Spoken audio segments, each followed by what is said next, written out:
Ready থাকলে বলবেন।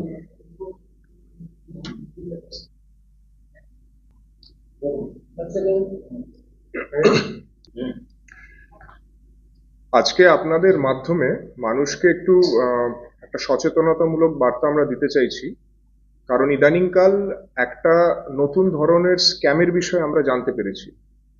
এই স্ক্যামটা এরকম যে কিছু লোকজনকে ট্রাফিকের নাম করে ভুয়ো চালান সার্কুলেট করানো হচ্ছে, সেটা নয় মেসেজ বা SMS বা হোয়াটসঅ্যাপের মাধ্যমে সার্কুলেট করা হচ্ছে। সেখানে তাকে বলা হচ্ছে একটা তার গাড়ির নাম্বার